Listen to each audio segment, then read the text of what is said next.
Welcome. You have found why we are Christians. My name is Kent Philpott, and we're going to be talking to a pastor in Los Angeles via Skype.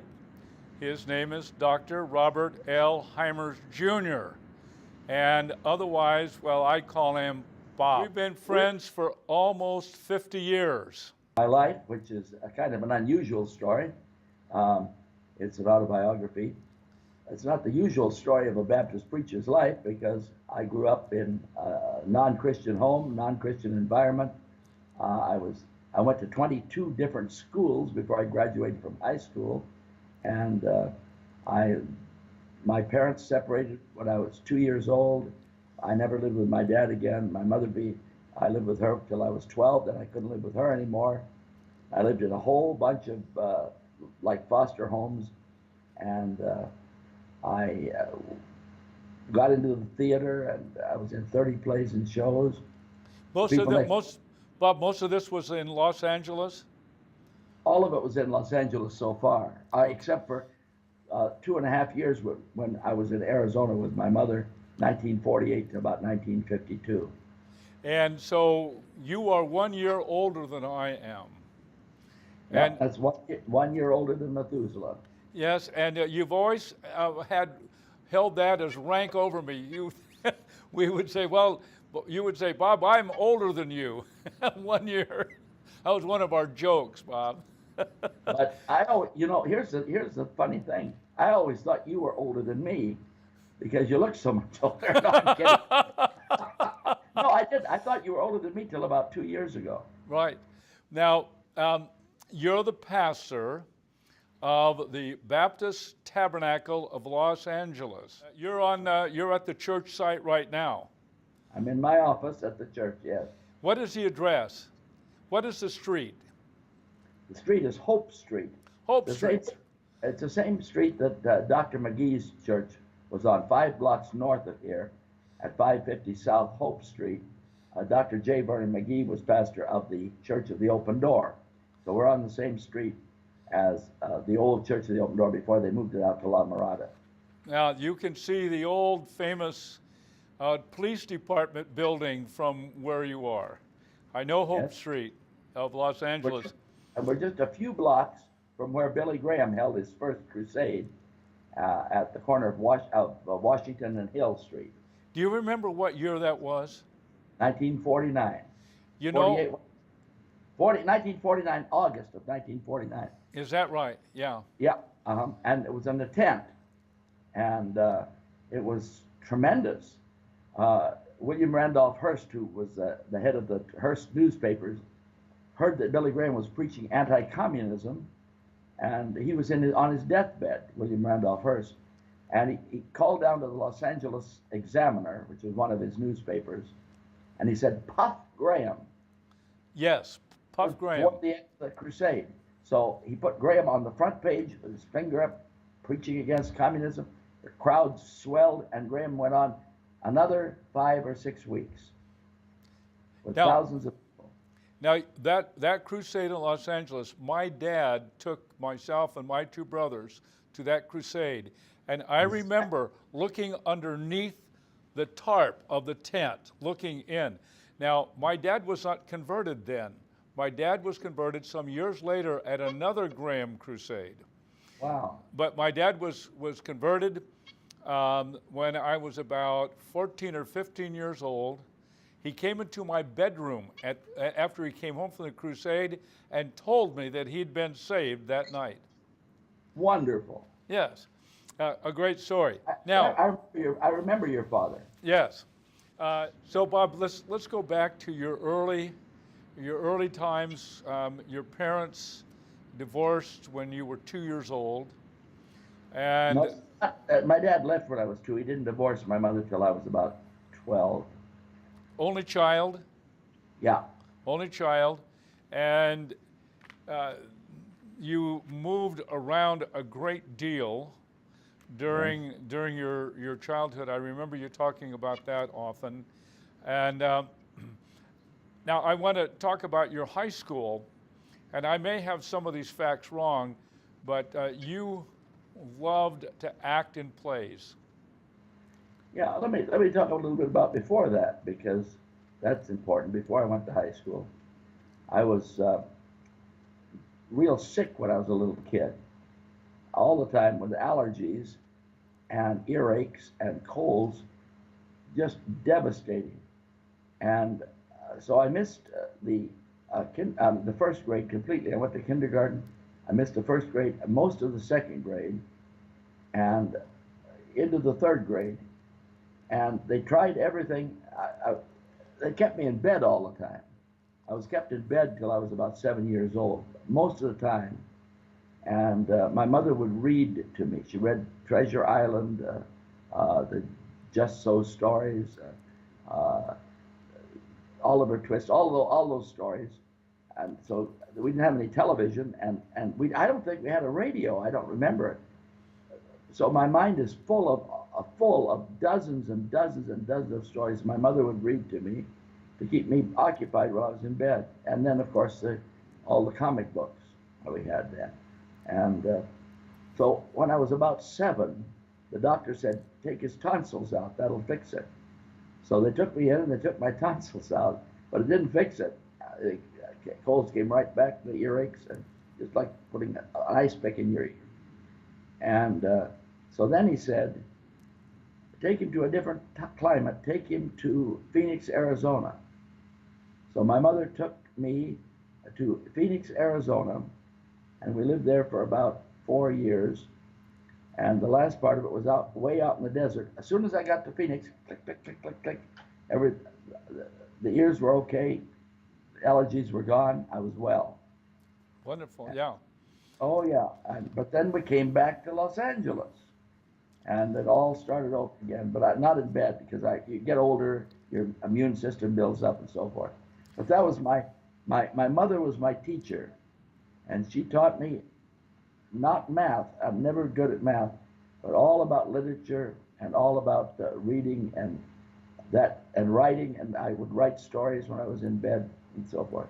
Now, I remember you telling me years ago that while you were in high school, you would take the leads in high school plays. Yes, yes, many times.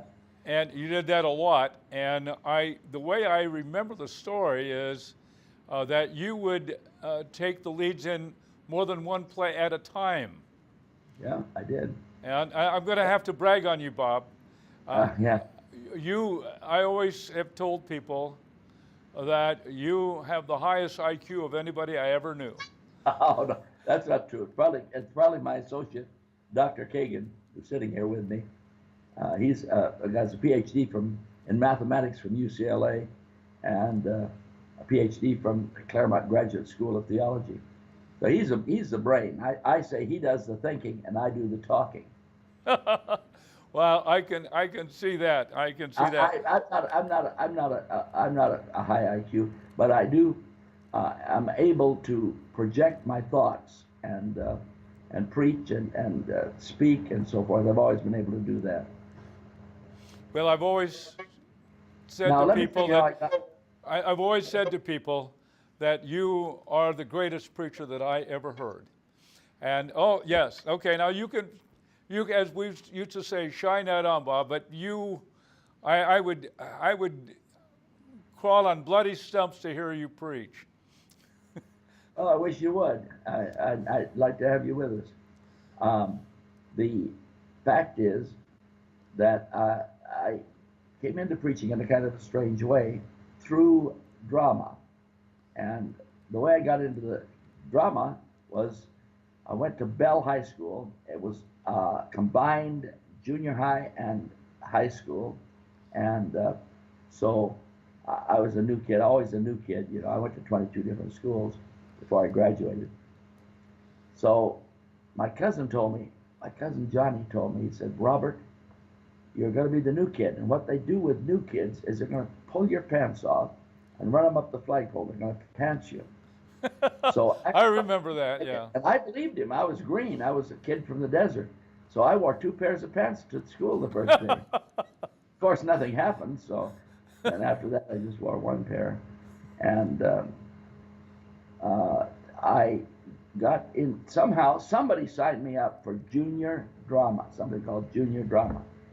Didn't even sign myself up for it. So and then I went to junior drama, and another guy and I, my friend and I, did a skit where I played an old man. And the drama teacher, Mr. Ray Phillips, was watching us do this. And after we did our skit, he said to me, "Hymers, I want you to come back after school and read for the lead part of Grandpa Vanderhoff in You Can't Take It With You, the stage play, later made into a movie." So I came back about 4 o'clock, 3:30, something like that, and read the part that had all the students. And the thing was combined junior high school and high school.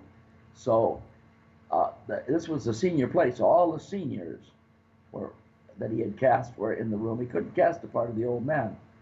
So here I am, a kid, about 13 years old, reading the part of the grandfather, and he cast me, and he said, "You do that." Wow, that took my breath away, because and I enjoyed that so much that then I was in a bunch of plays after that. And George Washington Slept Here, and The Cat and the Canary. I'm just trying to think of them. I was in 30 plays and shows in about 6 years, 5 years. And that. A lot of times I was doing 2 at once.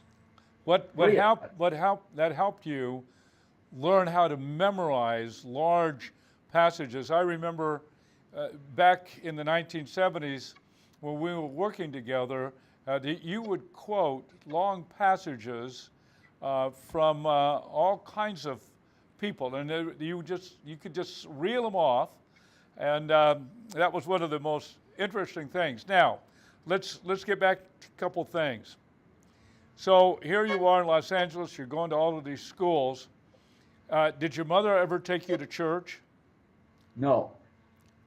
My mother was a good woman, but my dad left her when I was 2 years old, and she gradually became an alcoholic. And I couldn't live with her. And her second husband, I couldn't live with him. There was no room there. So I never went to church with my mother. One time, before the divorce was final, they said to me, the divorce will be final in about 3 months. So I had the magical idea that if I could get my parents to go to church with me, they'd become Christians and we'd have a happy home. So I got them to go with me. I tried to get them to go to the Easter service in our church, the First Baptist Church of Huntington Park. But they didn't have an Easter service. So there was a conservative Baptist church, Conservative Baptist Association, that was having a Good Friday service. So I persuaded my father, who had never been to church since he was in Canada as a boy, and my mother to go with me. That's the only time we were together. My dad sat on my left side, my mother sat on my right side, and during the sermon, the preacher, who I didn't know him, I'd never met him, but the preacher talked about an event that had actually happened in Texas a few months earlier, where a very wealthy oil magnate, very wealthy man, had died, and he was buried in a gold-plated Cadillac. They let the Cadillac down into the grave. That actually happened.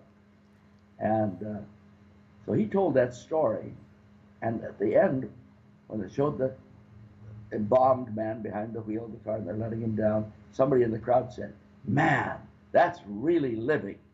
And everybody cracked up and laughed, except my dad. Because my dad loved to drive a Cadillac, and he drove a new Cadillac every year. When we got outside the church, my dad blew up and he said, "I am never going to a Baptist church again as long as I live." He talked about me being buried in a solid gold Cadillac. I said, he did not. He talked about a man in Texas. I don't care. I'm never going to a Baptist. His face was red, sweat running down. So that was the only time I was ever in church with both of my parents. Now, you were going to church in Huntington Park. Now, did you consider yourself a Christian at that point? Well, it's kind of strange because I was living with my aunt and uncle, and he was an alcoholic, and they were fighting all day. So I would retreat from their house. I'd go out the back door, across the backyard, over a fence, to a family that lived next door. They were called the McGowans. Dr. McGowan was a dentist, and he had two children. His son was about 6 months to a year younger than me, and I'd play with his son every day.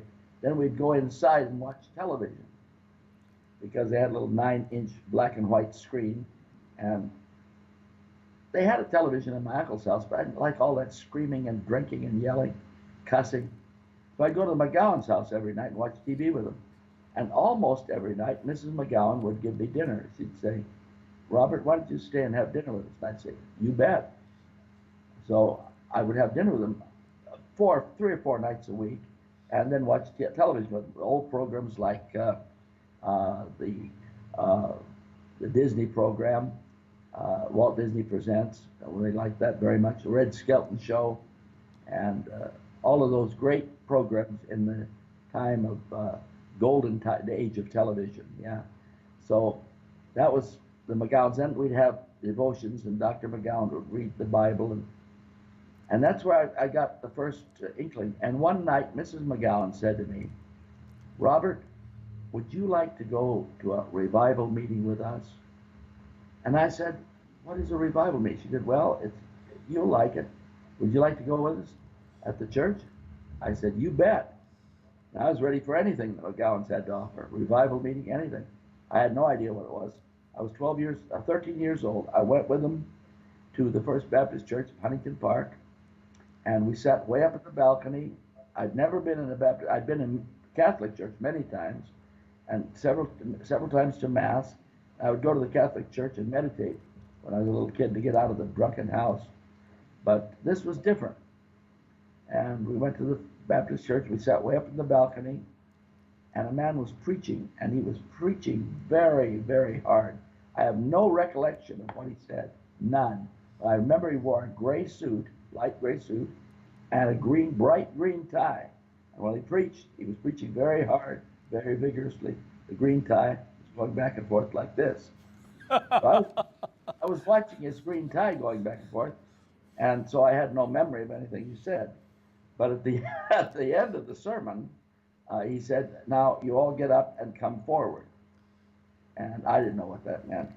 So they sang a song, and my friend, the McGowan's son, got up and walked to the front of the church. I thought, well, that's what you're supposed to do. So I followed him. And they stood us all there in the front, and they said, "Now come back in a couple of nights and be baptized." Great, I said. And so the pastor took us in another room. They didn't give me one word, not one word, about how to become a Christian. I might have been an atheist. I might have been a Jehovah's Witness. I might have been a Muslim. I could have been an atheist. They didn't give me one word about Christianity or about how to become a Christian. Well, I don't blame them too much, because most of the churches fall down on that now. But anyway, they said, "Come back in 2 nights and put on a white robe." And the pastor picked me because I was the biggest boy. I grew quick when I was young and didn't grow anymore. And he put a napkin over my nose and showed me how he was going to baptize me to the other kids. Mostly young people, a few adults. So we went back, and 2 nights later, and I was baptized in a beautiful white robe. And it was very easy to become a Baptist, but I had no idea whatsoever of how to become a Christian. And I didn't know. But you're about 13 years old at this time? 13 years old. They'd say, "Open the Bible at Matthew." And I would start at Genesis, flipping through to find Matthew. By the time I found Matthew, the sermon was almost over. So I knew nothing, zero. Okay. So this was at least an introduction to Christianity. Oh, very much so. But you didn't understand. So what followed next? Bring us to the point where you actually became genuinely born again. How did that take place? Well, that was 7 years. I mean, that was 7 years of struggle. What happened was the McGowans were very nice to me. I thought I was a Christian because I was going to church every Sunday, and I would say the Lord's Prayer. I learned that in the Catholic Church. I would say the Lord's Prayer before I went to bed at night. I've done that all of my life since I was about 3 years old. And I had an uncle that became a monk, and he taught me the Lord's Prayer and had me stand on a chair and recite it, and everybody clapped. So all of my life I've said the Lord's Prayer before I go to sleep. And that was all I knew. So I was going along I thought I was a Christian. And when I was 15, my grandmother died. And that was very traumatic because I was close to her. Was this your mother's mother? That was my mother's mother, my maternal grandmother. Her name was Myrtle Flowers. And I was very close to her. And she would pray with me the Lord's Prayer every night. And when I was with her, and when I was scared, I'd climb into bed with her and put my arms around her and go to sleep. She was an old hillbilly from back in the hills in Missouri. She always said, "I'm a hillbilly." And she practically lived on cigarettes and coffee, as the old hillbillies would.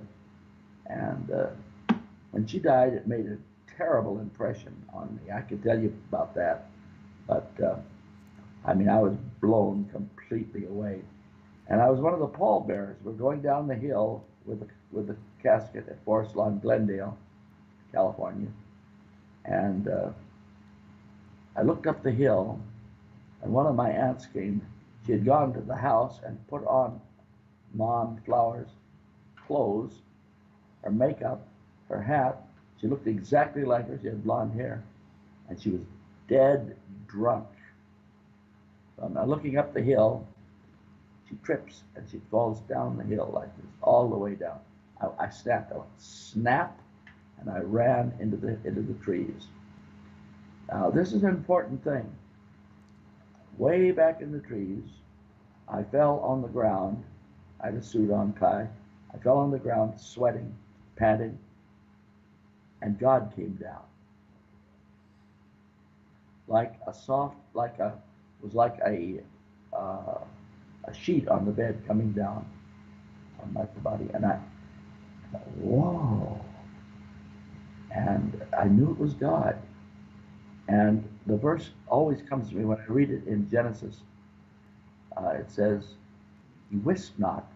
What does it say, Doctor? Give me the text. You mean Jacob? Jacob. When I'm reading the book of Genesis, when it comes to Jacob, he's out there in the weeds and out there in the wilderness, and he goes to sleep and he wakes up and he said, "The Lord was in this place. The Lord was in this place, and I knew it not." I thought, wow. Dr. King has given me the Bible. 28:16. It said, Jacob awaked out of his sleep, and he said, "Surely the Lord is in this place, and I knew it not." Genesis 28:16. So from then on, I always believed in God, but from then on, I really believed in God. I mean, it was like, whoa. Now, you believed that there was a God, but Yes. was that actually an experience of being born again? No, that's what I would call a pre-conversion experience. That's what I thought. That's what I thought. I always believed in God, and I would pray to God. But in that experience, God became overwhelmingly real. And from then on, off and on for the next few years, I was 15 then, 16, for the next 5 years, I was in and out under conviction of sin in a way that I never had been before. And I was literally sometimes would wake up sweating, convicted of sin and judgment, but not knowing how to be saved. I thought you could be saved by being good. Because of the Catholic background, the Catholic influence, I thought you have to do some great thing of giving yourself and so forth, then you're a Christian. So I tried more and more to do things to please God, but I couldn't please him, no matter how hard I tried. Finally, I was watching Jack Parr on The Tonight Show. That was before the other guy. What was the other guy's name? Johnny. Before Johnny Carson. And Jack Parr was very good. He was the best one. They've had several of them on there, but he was the best in my opinion because it was funny, but it was serious too. and he would not talk to the people before he spoke to them. They would come on the stage, and he would talk to them for the first time right then, and it was live TV too, so it was really very nice, and he was an intellectual. So he had this man on named Dr. Tom Dooley. Dr. Dooley was a Roman Catholic missionary to Vietnam, and had been to Cambodia too with medical mission. And I'm watching this medical missionary to the Orient, and he's talking so eloquently. He wrote a book called The Night They Burned the Mountain. Dr. Kagan got it, and it made a real impression on me when he talked about his mission work there in Vietnam. So I hadn't read the book for years, but Dr. Kagan got me a copy of it, my associate, and I read it, and I thought, oh my, that's when I was touched with the idea of becoming a missionary. When I heard about that book and heard about Tom Dooley. He was dying of cancer, and he was making appeal on the television for funds to go to the medical mission in Vietnam. So I started thinking about giving up the theater and becoming a missionary and sacrificing my life like that. And that would make me a Christian according to my Catholic thinking. But, and so I read a book about James Hudson Taylor, the medical missionary to inland China. Thank you, John. John brought me this book. This is I'm going to talk about this in a subsequent program. This is Dr. Kagan, my associate I'm talking. This is our people. We're doing a demonstration against the last temptation of Christ. And I want to spend about 15 minutes on that in the next program. So tune back into this. In the next program, I'll talk about our demonstrations against the last temptation of Christ, a blasphemous movie put out by Hollywood. Sounds good, Bob. Now we're gonna do that. We're gonna end this program here. We're gonna say goodbye. You have to get saved. We're gonna get to it. We're gonna start the next program. How you actually became a Christian. That's what we're gonna get to next program. All right. So glad you were with us, and you're going to be seeing more on why we are Christians, hearing the story of how Dr. Robert L. Hymers Jr. came to know Jesus as his Savior. Until then, so long.